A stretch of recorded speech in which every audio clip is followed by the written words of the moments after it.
What's up, guys? Quick video. We are going to talk about adding cardio to strength and muscle building plans. So realistically, there's two main reasons that we're going to be looking at this. For everybody that I'm talking to now, it's not necessarily the other way around. So it's less people that are brand new to training or people that have been doing a lot of cardio and are adding strength and muscle building type training to it. This is the other way around. This is for people that are fairly comfortable with the strength training side of things and want to know, either for body composition management or for health management, what are going to be the most optimum ways of adding cardio to that plan.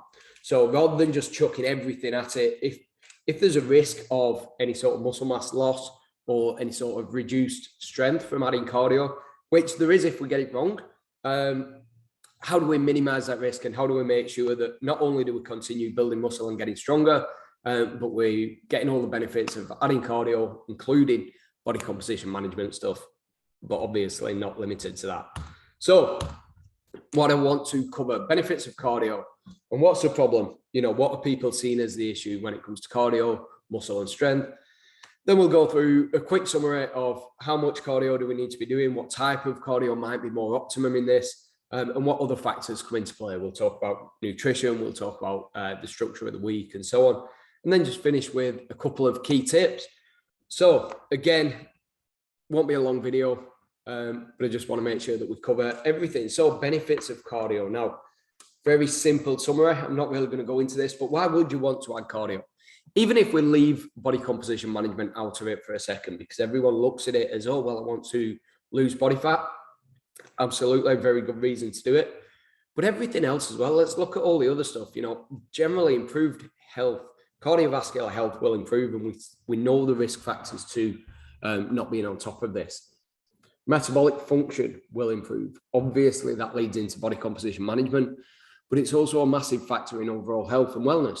Improved cognitive function, improved immune function, improved sexual function. Now, all of these are with the caveat, I suppose, of benefits of adding cardio, not necessarily the benefits of adding huge amounts of highly intense cardiovascular training. So there is a bit of a difference there. And then if we get beyond the body composition management side of it, maybe there's potential. Obviously, there's potential for improved endurance and fitness, but does that mean that there's more potential for recovery? And then can that carry over to being, you can do more work, even in your weight sessions, you can get more work done, which ultimately may lead to more muscle mass. So there are these sort of second layers of potential benefits if we can add cardio, if we can get this right. And, you know, ultimately, performing well is going to come down to being healthy as well. So if we want to sort of have a factor of longevity into this, the better our health, the more potential we've then got to increase workload and to increase muscle mass and to feel better and to, you know, to stick to everything. So definitely massive benefits of having cardio included in your training plan.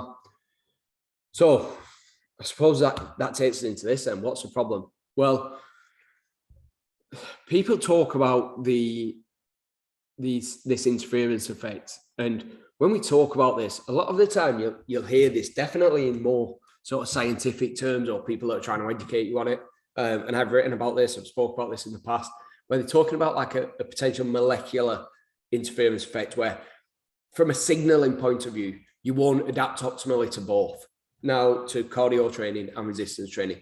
Now, there are a lot of reasons now to believe that is certainly not as simple as we used to think it was.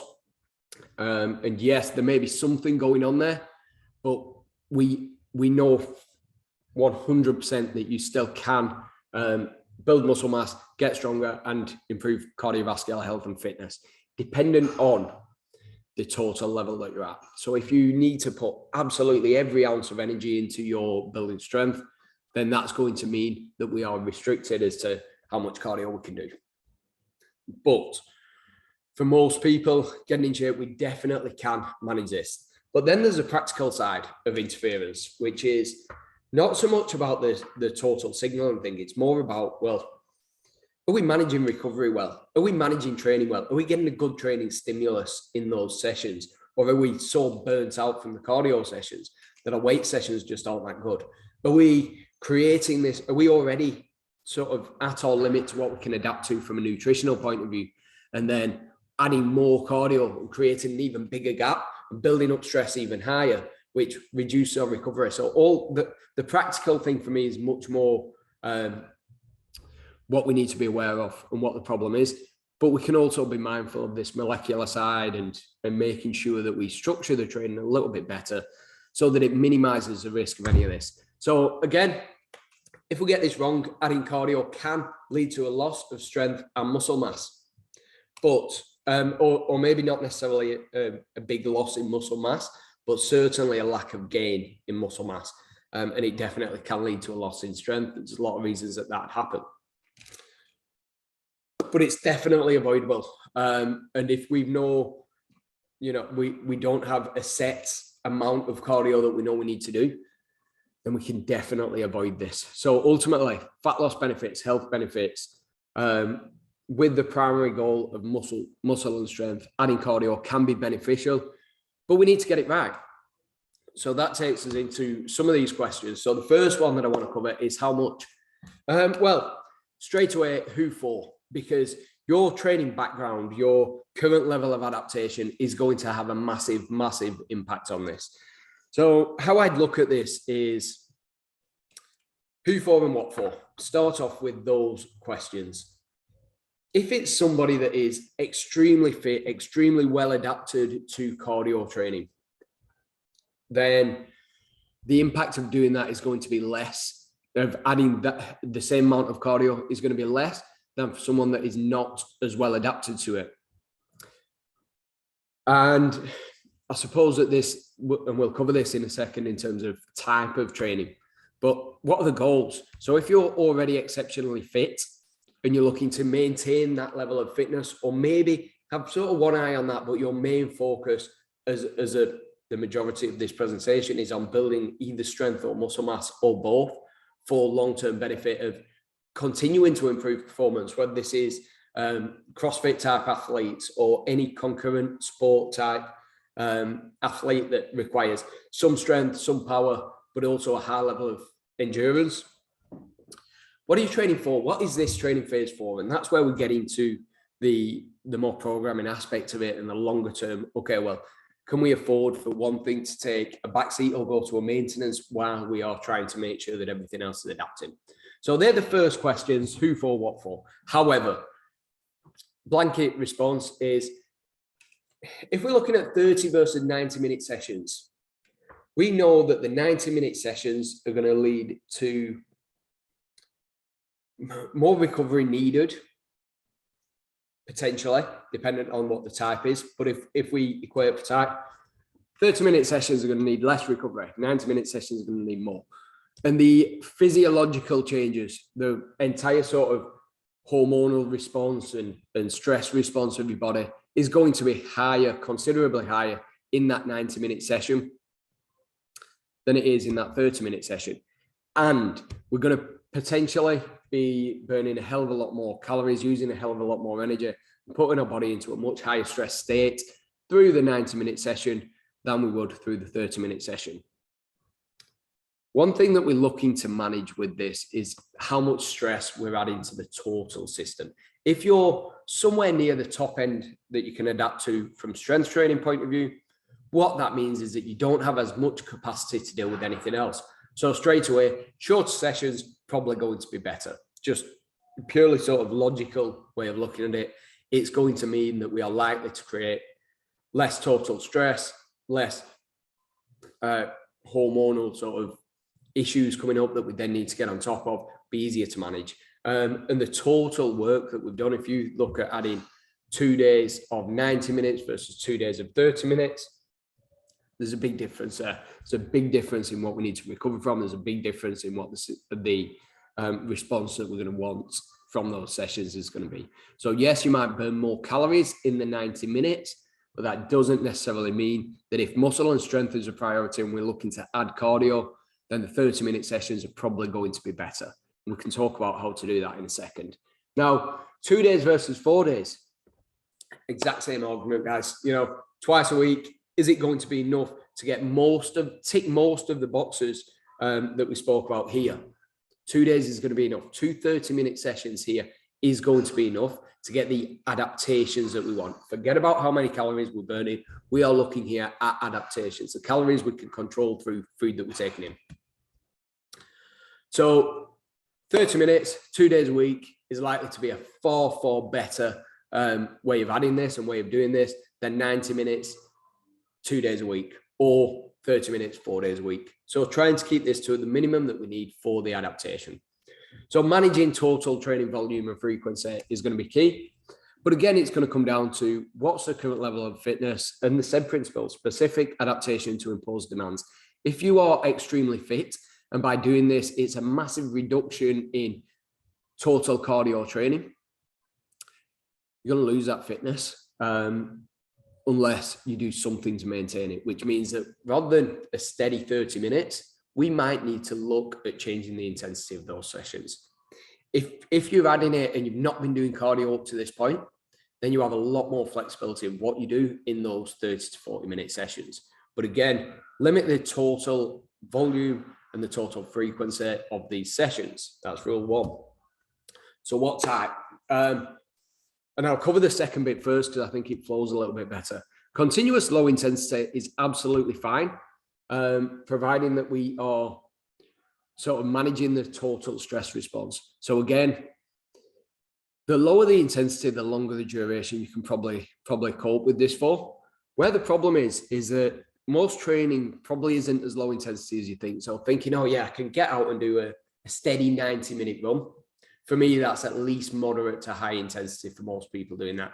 If you're very well adapted to running, you might be able to do that and have less of an issue from that. But again, if you're adding training and adding cardio training, it's not something that you've been doing much of up to this point. We probably want to go with, continuous low intensity, about 30 minutes is fine. We may get even more benefit if we then put some high intensity intervals in. And that might not necessarily lead to any more damage or any more, a much higher recovery demand. It will still be higher, but it won't be as high as, for example, the high intensity, continuous 90-minute session. So what type?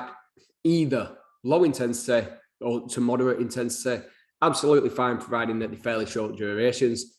And if you're wanting to get a little bit more from a fitness benefit point of view out of it, from a actual sort of endurance training adaptations, but you're willing to sacrifice a little bit more of that recovery, the high intensity intervals might be a way to go.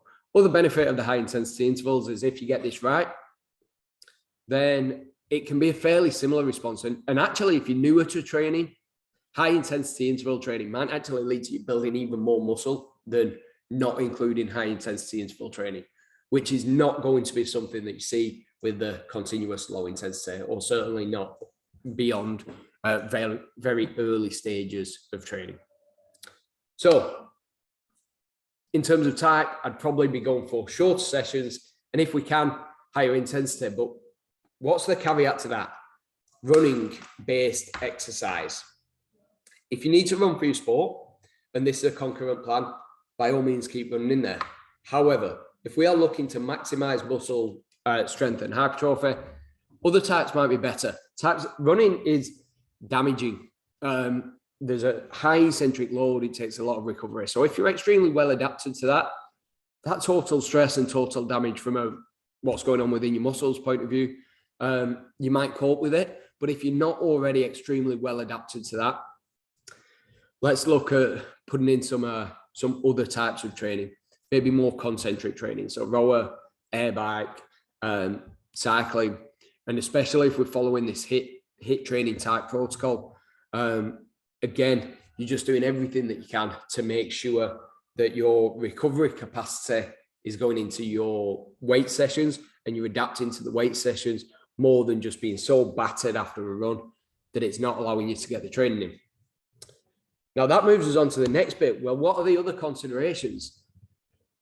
So, and again, we've got two here. We've got do we do cardio first, last, or separate? What's the recovery type considerations? And then what's the nutritional considerations? Starting with nutrition. Fasted cardio, is it okay? Absolutely. But again, if you're doing fasted cardio that's moderate to high intensity and a relatively high duration at a high frequency, everything that you're doing there is telling your body to move away from these strength adaptations and the muscle mass adaptations. So if you're doing fasted cardio, keeping it to either short duration or lower intensities. And I would actually suggest that for fasted work, you probably want the lower intensities. You don't need to massively fuel up for high intensity training, but some fueling before might not be a bad idea. However, post workout, if you're adding cardio, what we need to make sure is that we're fueled up for the weight sessions. So after these cardio sessions, if you are doing a weight session 12 hours after, you want to get some carbs back in your system. You want to get some fuel back in your system. Carbs and protein on a couple of feedings is going to be important before that weight session to make sure that you can hit the intensities that you need in your weight session. So nutritionally, do we want to do fasted cardio? As long as the intensity matches what makes sense for fasted cardio, I've got no issues. What might be a better idea is just in a carb restricted state and having some other fuels, not loads of fats, to be honest, unless that's the entire process of the diet, but maybe some protein before or some amino acids before you work out. Count that as fasted cardio still, that's absolutely fine. But if you've then no training after your cardio for 2 or 3 days, just get back to a normal diet. But if you're training 12 hours after, you need to refuel so that you are ready for that weight session, because you need a reasonable level, not massively high, it's not a marathon or anything, but a reasonable level of energy in your muscles, glycogen in your muscles before we attack that weight session. Don't do your weight sessions fasted unless there is a need to do it effectively. So comes to the second part, cardio first, last, or separate. There are reasons to and not to do both first and last. Ideally, separate would be the best. But then it's going to come down to practicality. Can you actually get in the gym enough to do that? So what are the considerations? Well, if we're doing cardio after the weight session, we've got this potential molecular interference where you give your body, you've done the big weight session. You've got a lot of signals saying, we want to adapt to this. If you then drag that session out and do more and more and more and more, and actually tell certainly the same muscle groups, now I need to adapt to this as well, there's definitely potential interference there. There's something that could go on that means that maybe, and I'm not saying this does or doesn't happen, it's probably going to come down to the session itself, the capacity for the individual, but maybe there's going to be a negative impact of that on the strength session. Certainly it's going to take more recovery to get back up to, a point where we're adapting from that session. So cardio first then, well, yes, that would be fine. But again, will that impact the session quality? Will that mean that we're starting that session a little bit more fatigued?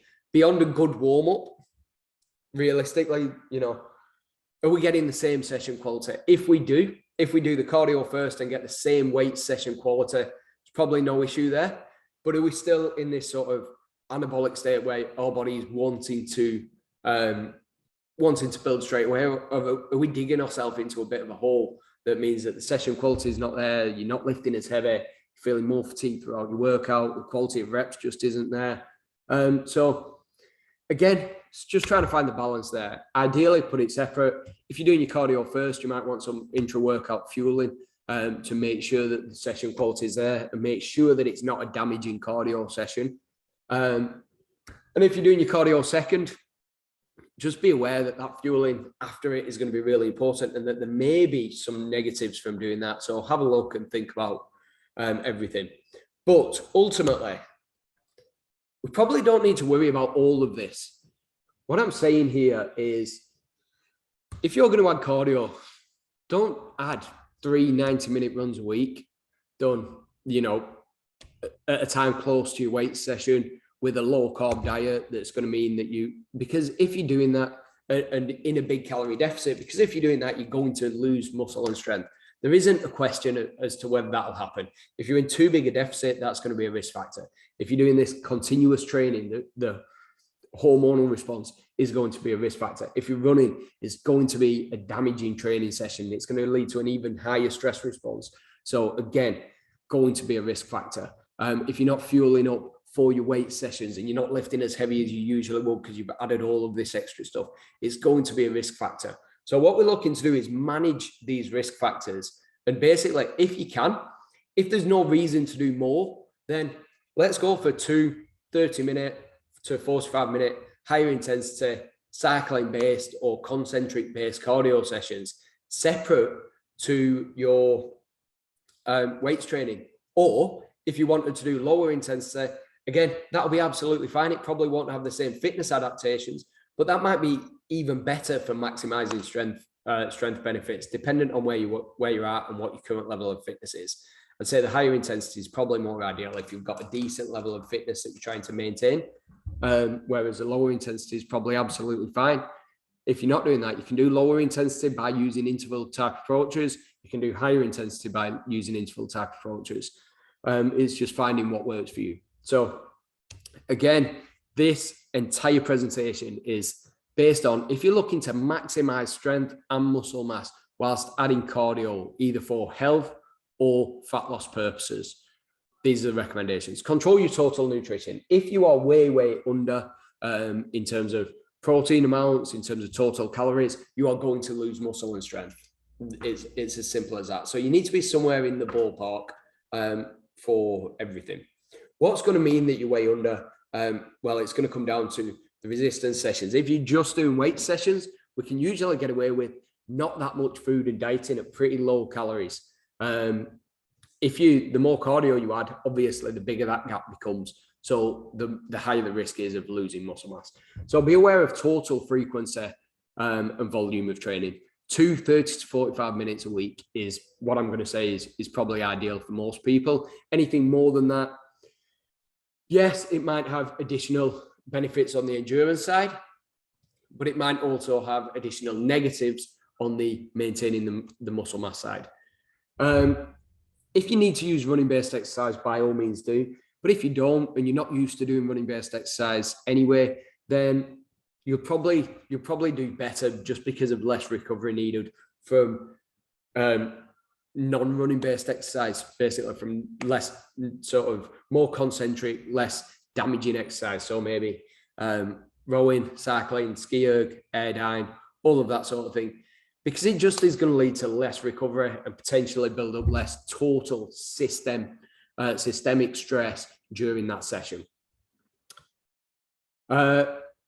Ensure, again, interval approach is going to come down to you, but definitely something that might be worth considering is that you can get extremely powerful endurance and fitness adaptations from higher intensity approaches that's going to have a different profile than a longer duration, moderate intensity session, but can lead to similar results. Your lower intensity, you're not going to build as much sort of fitness, if you will, from doing the lower intensity stuff, but it might make more sense because it's going to have low recovery demands as well. So if it's just getting extra calories done, definitely stay at the lower intensities. If we're wanting to get the strong sort of cardio adaptations, higher intensities might play a role there as well.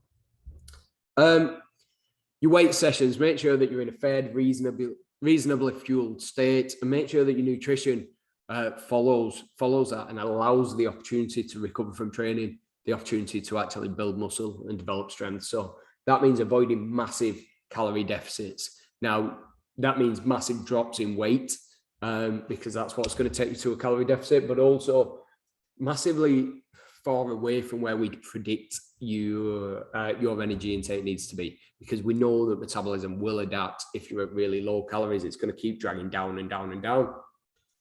So try and avoid massive deficits or very low carb approaches, unless there's a reason to do it. If you can, do your cardio and weight sessions separate. More than anything, forget about the molecular side of things for now. Let's just look at the practical side of things. It's going to give you a better opportunity to refuel and to hit your intensities in those training sessions. The molecular side, I suppose, is